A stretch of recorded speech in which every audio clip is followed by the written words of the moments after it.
अस्सलाम वालेकुम, welcome to the E squared academy. आज हमारी चैप्टर 2 की थर्ड और लास्ट क्लास है। क्लास का एजेंडा डिस्कस करते हैं।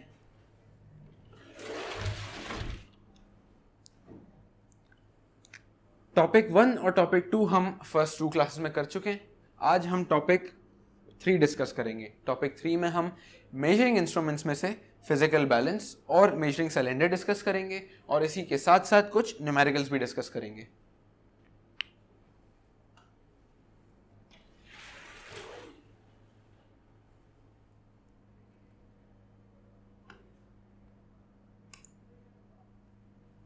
फिजिकल बैलेंस कुछ इस तरह से नजर आता है और मास फाइंड आउट करने के लिए, मास मेजर करने के लिए काम आता है।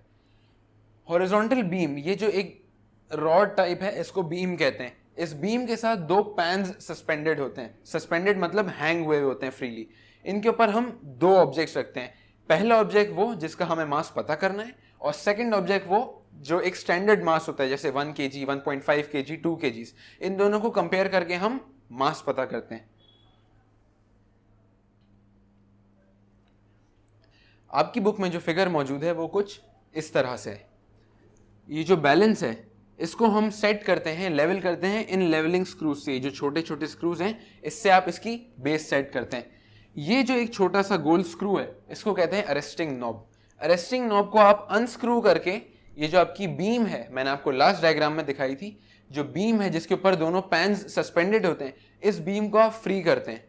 इसको फ्री करने के बाद ये जो पॉइंटर है, जो छोटा सा पॉइंटर है बीच में, जो इंडिकेट करता है कि कौन सा मास कम या ज्यादा है, इसको आप सेंटर में लेके आते हैं। जब ये सेंटर में आ जाए तो साइड पे ये दो छोटे छोटे स्क्रूज को आप टाइट करके, जिनको बैलेंसिंग स्क्रूज कहते हैं, इससे इस पॉइंटर को फिक्स करते हैं। इसको फिक्स करने के बाद आप अरेस्टिंग नॉब को दोबारा से टाइट करते हैं। टाइट करने के बाद दोनों पेन्स पे मासेस रखते हैं। एक साइड पे वो ऑब्जेक्ट जिसका आपको मास पता करना है और दूसरी साइड पे एक स्टैंडर्ड मास। मासेस प्लेस करने के बाद अरेस्टिंग नॉब को दोबारा से अनस्क्रू करके इसको फ्री करते हैं। आपका जो पॉइंटर है वो उस तरफ जाता है जहां पे मास कम हो।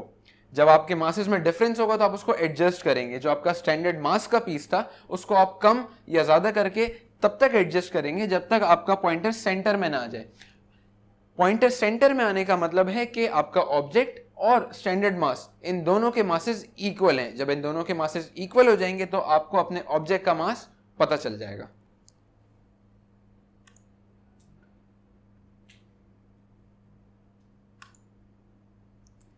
नेक्स्ट सब टॉपिक है मेजरिंग सिलेंडर। मेजरिंग सिलेंडर किसी भी लिक्विड का वॉल्यूम पता करता है। एक ग्लास की ट्यूब होती है जो कुछ इस तरह से नजर आती है। इसके ऊपर स्केल्स होते हैं, या तो सेंटीमीटर क्यूब में या फिर मिलीलीटर्स में। इसके अंदर आप एक लिक्विड पोर करते हैं और जो लिक्विड का सरफेस होता है, टॉप होता है, वो इस स्केल के जिस भी डिवीजन के ऊपर हो वो आपके लिक्विड का वॉल्यूम होता है।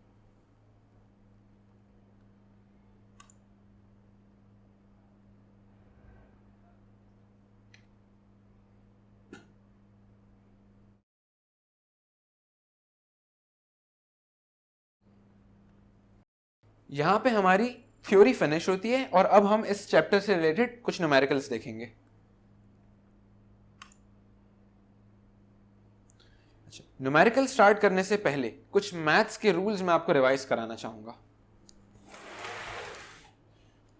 फर्स्ट रूल ये कहता है कि एक इक्वेशन की राइट और लेफ्ट साइड पे अगर आप सेम नंबर मल्टीप्लाई या डिवाइड कराएं तो ओवरऑल रिजल्ट पे कोई भी फर्क नहीं पड़ेगा।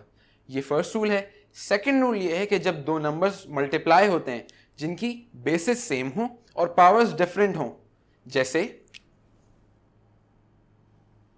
a की पावर 3 मल्टीप्लाइड बाय a की पावर 4, इसमें बेसिस सेम है, मतलब नंबर्स सेम है, पावर्स डिफरेंट है, इधर 3 है इधर 4 है।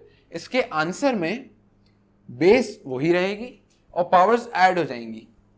ये हो जाएगा 3 + 4 = a की पावर 7। ये दो रूल्स आपको याद रखने हैं। अब हम चलते हैं हमारे न्यूमेरिकल की तरफ। First numerical, the mass of an electron is 9.11। अच्छा, इलेक्ट्रॉन मैंने आपको बताया था क्या होता है। एटम जो स्मॉलेस्ट पॉसिबल पार्टिकल है उसके अंदर इलेक्ट्रॉन्स होते हैं जो नेगेटिव चार्जेस होते हैं, उसका मास बताया गया है। The mass of an electron is 9.11 times 10 exponent -31 kg converted into grams, milligrams and microgram. इसको ग्राम, मिलीग्राम और माइक्रोग्राम में कन्वर्ट करना है।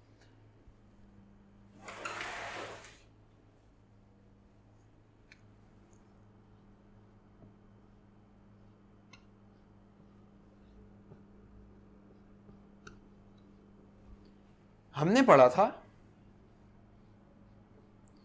किलो का मतलब होता है 10 की पावर 3, मतलब 1 kgs में 10 की पावर 3 ग्राम्स होते हैं। 10 की पावर 3 का मतलब होता है 1000 ग्राम्स। ऐसा ही है, हमारे पास केजीज में मास मौजूद है, हमें इसको ग्राम्स में कन्वर्ट करना है। 1 केजी का मतलब है 10 की पावर 3 ग्राम्स, 10 एक्सपोनेंट 3 ग्राम्स। मतलब इसको अगर हमें ग्राम्स में कन्वर्ट करना है तो मल्टीप्लाई कराना पड़ेगा 10 की पावर 3 से।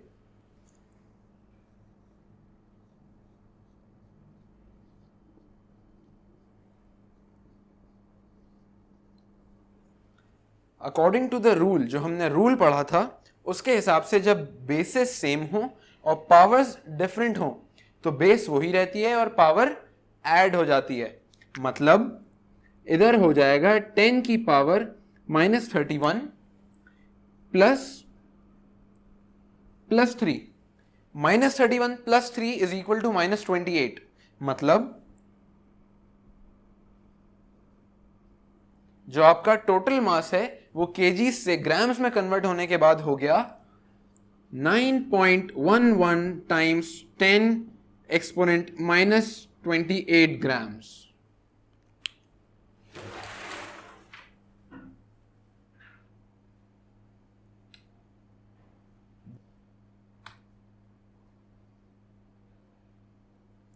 नेक्स्ट कन्वर्जन है मिलीग्राम्स में। 1 ग्राम का मतलब होता है 10 एक्सपोनेंट 3 मिलीग्राम्स। अच्छा, आपने पढ़ा था कि मिली का मतलब तो -3 होता है, इधर +3 कैसे हो गया? हमने पढ़ा था मिली का मतलब होता है 10 की पावर -3, मतलब 1 मिलीग्राम्स में 1 इंटू 10 की पावर -3 ग्राम्स होंगे। 10 की पावर -3 को हम 1/10 की पावर +3 भी लिख सकते हैं। ये थर्ड रूल है जो हमने पहले डिस्कस नहीं किया, लेकिन आप मैथ्स में इसको पढ़ेंगे। जब भी किसी नंबर पे कोई पावर हो और वो फ्रैक्शन में नीचे चला जाए तो वो पावर का साइन रिवर्स हो जाता है। अगर ये प्लस होता तो नीचे जाके माइनस बन जाता, इधर माइनस था नीचे जाके प्लस बन गया। तो ये हो गया 1/10 की पावर 3 ग्राम्स, मतलब 1/1000। इसका मतलब 0.001 grams. 1 milligram is equal to 0.001 grams.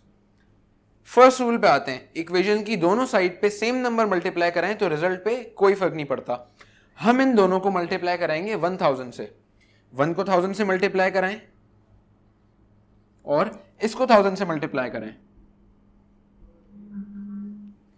ये बन जाएगा 1000 मिलीग्राम्स और ये बन जाएगा 1 ग्राम।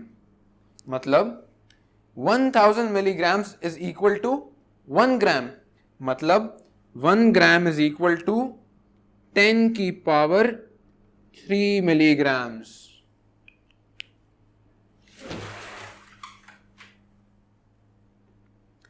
इधर मौजूद है 1 ग्राम इज इक्वल टू 10 की पावर 3 मिलीग्राम्स। नेक्स्ट स्टेप है हमारा मास। हमने मास इधर ग्राम्स में लिखा है, जो हमारा डेटा में गिवन था, क्वेश्चन में गिवन था वो केजीज में था। हमारी जो कन्वर्जन है वो ग्राम्स से मिलीग्राम्स है, इसलिए हम ग्राम्स वाला मास यूज करेंगे। 9.11 टाइम्स 10 एक्सपोनेंट -28 ग्राम्स। इसको मिलीग्राम्स में कन्वर्ट करने के लिए मल्टीप्लाई बाय 10 की पावर 3 करेंगे। बेसिस सेम है, पावर्स डिफरेंट है, पावर्स ऐड होके ये बन जाएगा -25। Mass is equal to 9.11 times 10 exponent minus 25 milligrams.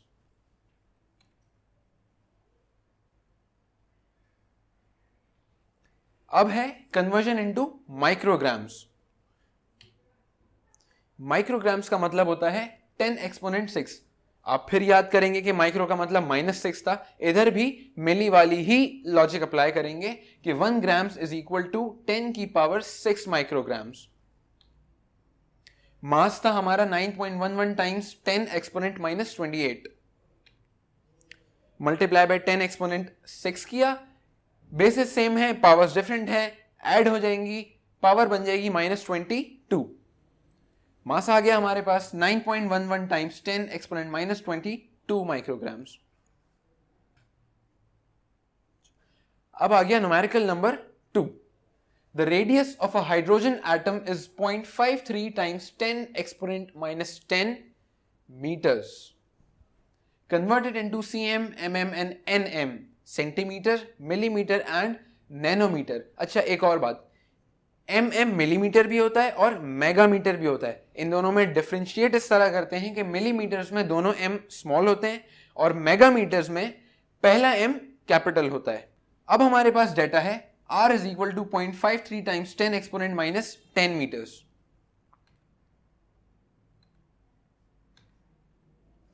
पहले हम सेंटीमीटर में कन्वर्जन देखेंगे, वही कन्वर्जन आ गई 1 metre is equal to 10 exponent 2 centimetres.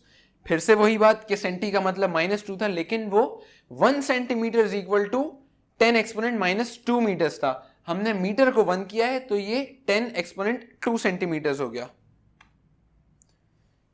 Basis same है, पावर्स डिफरेंट है, ऐड कराएंगे, ये बन जाएगा -8।